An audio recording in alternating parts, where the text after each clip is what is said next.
ಮಂಡ್ಯದಲ್ಲಿ ಮುಂದುವರೆದ ವರುಣನ ಅವಾಂತರ. ನಿನ್ನೆಯಿಂದ ಬಿಟ್ಟು ಬಿಡದೆ ಮಳೆ ಸುರಿತಾ ಇದೆ. ನಿರಂತರ ಮಳೆಯ ಆರ್ಭಟಕ್ಕೆ ರೈತರು ಕಂಗಾಲಾಗೋಗಿದ್ದಾರೆ. ಮಂಡ್ಯದಲ್ಲಿ ಉಕ್ಕಿ ಹರಿತಾ ಇವೆ ಹಳ್ಳ ಕೊಳ್ಳಗಳು. ಅಪಾರ ಕೃಷಿ ಭೂಮಿಗೆ ಮಳೆ ನೀರು ನುಗ್ಗಿದೆ. ಉತ್ತಮ ಫಸಲಿನ ನಿರೀಕ್ಷೆಯಲ್ಲಿ ಇದ್ದವರೆಲ್ಲರೂ ಕೂಡ ಇವತ್ತು ತಲೆ ಮೇಲೆ ಕೈ ಹೊತ್ಕೊಂಡು ಕೂತಿದ್ದಾರೆ. ಜಮೀನಿನ ತುಂಬಾ ಮಳೆ ನೀರು ತುಂಬಿಕೊಂಡಿದೆ. ಆತಂಕ ಜನರಿಗೆ. ಕೈಗೆ ಬಂದ ತುತ್ತು ಬಾಯಿಗೆ ಬರ್ದಂತಾಯ್ತಲ್ಲ ಅಂತ ಹೇಳಿ. ಜಲಾವೃತವಾದ ಬೆಳೆಯಿಂದ ಈ ಬಾರಿ ನಮಗೆ ನಷ್ಟ ಆಗ್ತಾ ಇದೆ, ನಷ್ಟ ಆಗುತ್ತೆ ಅನ್ನುವಂಥ ಆತಂಕದಲ್ಲಿ ರೈತರಿದ್ದಾರೆ. ಫಸಲಿಗೆ ಬಂದ ಬೆಳೆ ಈ ಮರಣ ಮಳೆಯಿಂದಾಗಿ ಎಲ್ಲವೂ ಕೂಡ ಕೊಚ್ಕೊಂಡು ಹೋಗಿದೆ.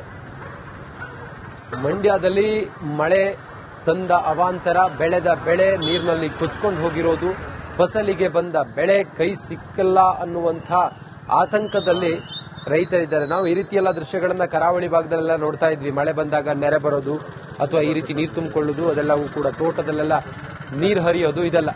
ಆದ್ರೆ ಮಂಡ್ಯದಲ್ಲೂ ಕೂಡ ಮಳೆ ಅವಾಂತರ ಹೆಂಗಿದೆ ಅಂತ ಕೇಳಿದ್ರೆ ಹಿಂಗಾಗಿದೆ ನೋಡಿ.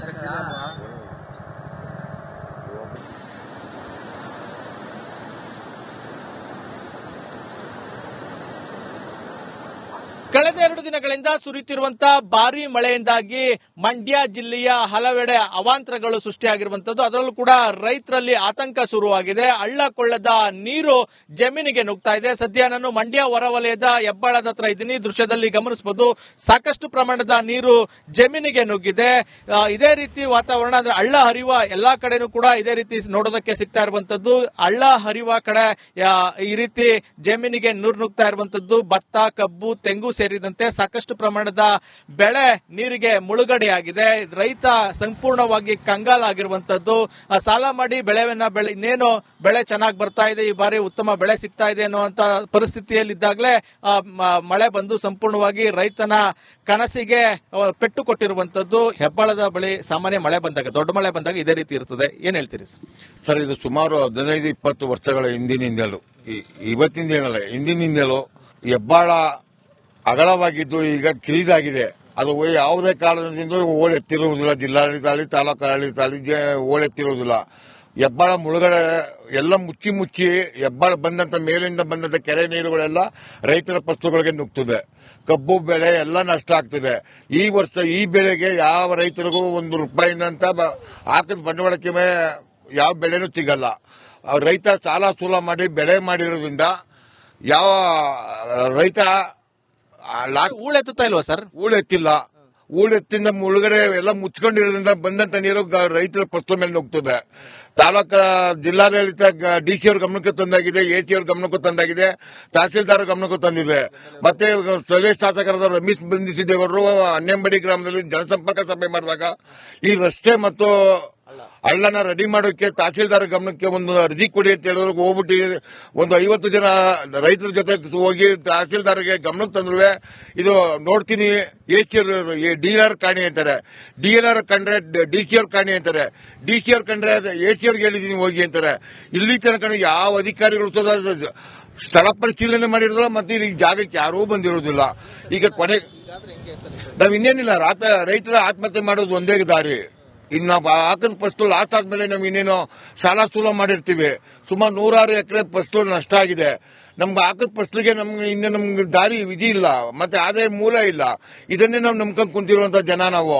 ರೈತರ ಆತ್ಮಹತ್ಯೆ ಮಾಡ್ಕೊಳ್ಳೋದು ಒಂದೇ ದಾರಿ ಸರ್. ಇದಕ್ಕೆ ಇದಿಷ್ಟು ರೈತರ ಮಾತು. ಅಂದ್ರೆ ಸಾಕಷ್ಟು ಬಾರಿ ಮನವಿ ಸಲ್ಲಿಸಿದ್ರು ಕೂಡ, ಆಗ್ರಹ ಮಾಡಿದ್ರು ಕೂಡ ಅಂದ್ರೆ ಹಳ್ಳದ ಹೂಳೆತ್ತಿಲ್ಲ, ಗಿಡ ಗಂಟೆಗಳನ್ನ ಸ್ವಚ್ಛಗೊಳಿಸಿಲ್ಲ. ಪರಿಣಾಮವಾಗಿ ಜಮೀನಿಗೆ ನೀರು ನುಗ್ತಾ ಇದೆ. ಅಧಿಕಾರಿಗಳ ನಿರ್ಲಕ್ಷ್ಯದಿಂದಾಗಿ ರೈತ ಸಂಕಷ್ಟಕ್ಕೆ ಸಿಲುಕಿದ್ದಾನೆ. ಇನ್ನಾದ್ರೂ ಕೂಡ ಎಚ್ಚೆತ್ತುಕೊಳ್ಳಿಲ್ಲ ಅಂದ್ರೆ ಆತ್ಮಹತ್ಯೆಯ ದಾರಿ ಹಿಡಿಬೇಕಾಗುತ್ತೆ ಅನ್ನೋ ಒಂದು ಅಳಲನ್ನ ತೊಡಕತ್ತಾ ಇರುವಂತದ್ದು. ಕ್ಯಾಮ್ರಾಮನ್ ಜೊತೆ ಆನಂದ್, ರಿಪಬ್ಲಿಕ್ ಕನ್ನಡ.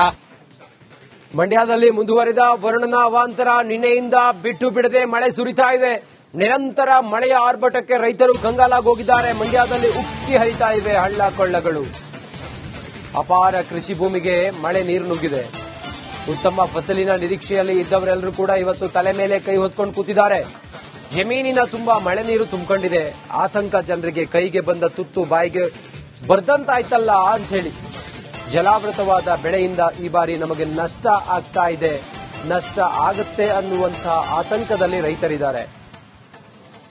ಫಸಲಿಗೆ ಬಂದ ಬೆಳೆ ಈ ಮರಣ ಮಳೆಯಿಂದಾಗಿ ಎಲ್ಲವೂ ಕೂಡ ಕೊಚ್ಕೊಂಡು ಹೋಗಿದೆ.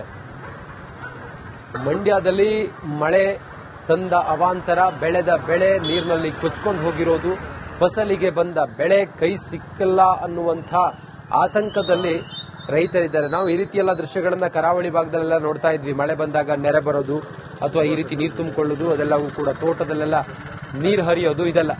ಆದ್ರೆ ಮಂಡ್ಯದಲ್ಲೂ ಕೂಡ ಮಳೆ ಅವಾಂತರ ಹೆಂಗಿದೆ ಅಂತ ಕೇಳಿದ್ರೆ ಹಿಂಗಾಗಿದೆ ನೋಡಿ.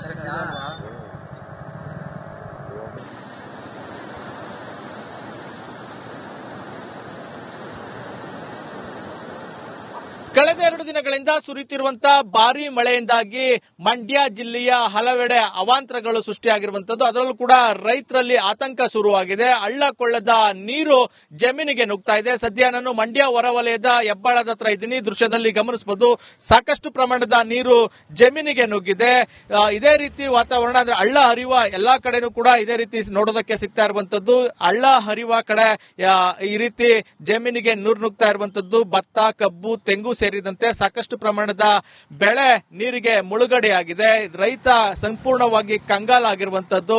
ಸಾಲ ಮಾಡಿ ಇನ್ನೇನು ಬೆಳೆ ಚೆನ್ನಾಗಿ ಬರ್ತಾ ಇದೆ, ಈ ಬಾರಿ ಉತ್ತಮ ಬೆಳೆ ಸಿಗ್ತಾ ಇದೆ ಅನ್ನುವಂತ ಪರಿಸ್ಥಿತಿಯಲ್ಲಿದ್ದಾಗಲೇ ಮಳೆ ಬಂದು ಸಂಪೂರ್ಣವಾಗಿ ರೈತನ ಕನಸಿಗೆ ಪೆಟ್ಟು ಕೊಟ್ಟಿರುವಂತದ್ದು. ಹೆಬ್ಬಾಳದ ಬಳಿ ಸಾಮಾನ್ಯ ಮಳೆ ಬಂದಾಗ, ದೊಡ್ಡ ಮಳೆ ಬಂದಾಗ ಇದೇ ರೀತಿ ಇರ್ತದೆ. ಏನ್ ಹೇಳ್ತೀರಿ ಸರ್? ಇದು ಸುಮಾರು 15-20 ವರ್ಷಗಳ ಹಿಂದಿನಿಂದಲೂ, ಇವತ್ತಿಂದೇನಲ್ಲ ಹಿಂದಿನಿಂದಲೂ ಹೆಬ್ಬಾಳ ಅಗಲವಾಗಿದ್ದು ಈಗ ಕಿರಿದಾಗಿದೆ. ಅದು ಯಾವುದೇ ಕಾರಣದಿಂದ ಓಡೆತ್ತಿರುವುದಿಲ್ಲ. ಜಿಲ್ಲಾಡಳಿತ ಆಗಲಿ, ತಾಲೂಕು ಆಡಳಿತ ಆಗಲಿ ಓಡೆತ್ತಿರುವುದಿಲ್ಲ. ಹೆಬ್ಬಾಳ ಮುಳುಗಡೆ ಎಲ್ಲ ಮುಚ್ಚಿ ಹೆಬ್ಬಾಳ ಬಂದಂತ ಮೇಲಿಂದ ಬಂದಂತ ಕೆರೆ ನೀರುಗಳೆಲ್ಲ ರೈತರ ಫಸಲುಗಳಿಗೆ ನುಗ್ತದೆ. ಕಬ್ಬು ಬೆಳೆ ಎಲ್ಲ ನಷ್ಟ ಆಗ್ತಿದೆ. ಈ ವರ್ಷ ಈ ಬೆಳೆಗೆ ಯಾವ ರೈತರಿಗೂ ₹1 ಹಾಕಿದ ಬಂಡವಾಳಕ್ಕೆ ಯಾವ ಬೆಳೆನೂ ಸಿಗಲ್ಲ. ರೈತ ಸಾಲ ಸೂಲ ಮಾಡಿ ಬೆಳೆ ಮಾಡಿರೋದ್ರಿಂದ ಯಾವ ರೈತ ಹೂಳೆತ್ತುತ್ತಾ ಇಲ್ವಾ ಸರ್? ಹೂಳೆತ್ತಿಲ್ಲ. ಹೂಳೆತ್ತಿಂದ ಮುಳುಗಡೆ ಎಲ್ಲ ಮುಚ್ಕೊಂಡಿರೋದ್ರಿಂದ ಬಂದಂತ ನೀರು ರೈತರ ಫಸಲ ಮೇಲೆ ನುಗ್ತದೆ. ತಾಲೂಕು ಜಿಲ್ಲಾಡಳಿತ ಡಿಸಿ ಅವ್ರ ಗಮನಕ್ಕೆ ತಂದಾಗಿದೆ, ಎಸಿ ಅವ್ರ ಗಮನಕ್ಕೂ ತಂದಾಗಿದೆ, ತಹಸೀಲ್ದಾರ್ ಗಮನಕ್ಕೂ ತಂದಿದೆ. ಮತ್ತೆ ಸ್ಥಳೀಯ ಶಾಸಕರಾದ ರಮೇಶ್ ಬಂಧಿಸಿದ್ದೇಗೌಡರು ಅನ್ನೆಂಬಡಿ ಗ್ರಾಮದಲ್ಲಿ ಜನಸಂಪರ್ಕ ಸಭೆ ಮಾಡಿದಾಗ ಈ ರಸ್ತೆ ಮತ್ತು ಹಳ್ಳನ ರೆಡಿ ಮಾಡೋಕೆ ತಹಸೀಲ್ದಾರ್ ಗಮನಕ್ಕೆ ಒಂದು ಅರ್ಜಿ ಕೊಡಿ ಅಂತ ಹೇಳಿದ್ರು. ಹೋಗ್ಬಿಟ್ಟು ಒಂದು 50 ಜನ ರೈತರ ಜೊತೆ ಹೋಗಿ ತಹಸೀಲ್ದಾರ್ಗೆ ಗಮನಕ್ಕೆ ತಂದ್ರು. ಇದು ನೋಡ್ತೀನಿ, ಡಿಆರ್ ಕಾಣಿ ಅಂತಾರೆ, ಡಿಎಲ್ಆರ್ ಕಂಡ್ರೆ ಡಿಸಿ ಅವ್ರ ಕಾಣಿ ಅಂತಾರೆ, ಡಿಸಿ ಅವ್ರ ಕಂಡ್ರೆ ಎಸಿ ಅವ್ರಿಗೆ ಹೇಳಿದೀನಿ ಹೋಗಿ ಅಂತಾರೆ. ಇಲ್ಲಿ ತನಕ ಯಾವ ಅಧಿಕಾರಿಗಳು ಸ್ಥಳ ಪರಿಶೀಲನೆ ಮಾಡಿರೋದಿಲ್ಲ, ಮತ್ತೆ ಈ ಜಾಗಕ್ಕೆ ಯಾರೂ ಬಂದಿರೋದಿಲ್ಲ. ಈಗ ಕೊನೆ ನಾವ್ ಇನ್ನೇನಿಲ್ಲ, ರೈತರ ಆತ್ಮಹತ್ಯೆ ಮಾಡೋದು ಒಂದೇ ದಾರಿ. ಇನ್ನು ಹಾಕಿದ ಫಸಲು ಲಾಸ್ ಆದ್ಮೇಲೆ ನಾವು ಇನ್ನೇನು ಸಾಲ ಸೂಲ ಮಾಡಿರ್ತೀವಿ. ಸುಮಾರು 106 ಎಕರೆ ಫಸಲು ನಷ್ಟ ಆಗಿದೆ. ನಮ್ಗೆ ಹಾಕಿದ ಫಸಲಿಗೆ ನಮ್ಗೆ ದಾರಿ ವಿಧಿ ಇಲ್ಲ, ಮತ್ತೆ ಆದಾಯ ಮೂಲ ಇಲ್ಲ. ಇದನ್ನೇ ನಾವು ನಂಬ್ಕೊಂಡು ಕುಂತಿರುವಂತ ಜನ ನಾವು. ರೈತರು ಆತ್ಮಹತ್ಯೆ ಮಾಡ್ಕೊಳ್ಳೋದು ಒಂದೇ ದಾರಿ ಸರ್. ಇದಕ್ಕೆ ಇದಿಷ್ಟು ರೈತರ ಮಾತು. ಅಂದ್ರೆ ಸಾಕಷ್ಟು ಬಾರಿ ಮನವಿ ಸಲ್ಲಿಸಿದ್ರು ಕೂಡ, ಆಗ್ರಹ ಮಾಡಿದ್ರು ಕೂಡ ಅಂದ್ರೆ ಹಳ್ಳದ ಹೂಳೆತ್ತಿಲ್ಲ, ಗಿಡ ಗಂಟೆಗಳನ್ನ ಸ್ವಚ್ಛಗೊಳಿಸಿಲ್ಲ. ಪರಿಣಾಮವಾಗಿ ಜಮೀನಿಗೆ ನೀರು ನುಗ್ತಾ ಇದೆ. ಅಧಿಕಾರಿಗಳ ನಿರ್ಲಕ್ಷ್ಯದಿಂದಾಗಿ ರೈತ ಸಂಕಷ್ಟಕ್ಕೆ ಸಿಲುಕಿದ್ದಾನೆ. ಇನ್ನಾದ್ರೂ ಕೂಡ ಎಚ್ಚೆತ್ತುಕೊಳ್ಳಿಲ್ಲ ಅಂದ್ರೆ ಆತ್ಮಹತ್ಯೆ ದಾರಿ ಹಿಡಿಬೇಕಾಗುತ್ತೆ ಅನ್ನೋ ಒಂದು ಅಳಲನ್ನ ತೊಡ್ಕೊಳ್ತಾ ಇರುವಂತದ್ದು. ಕ್ಯಾಮ್ರಾಮನ್ ಜೊತೆ ಆನಂದ್, ರಿಪಬ್ಲಿಕ್ ಕನ್ನಡ,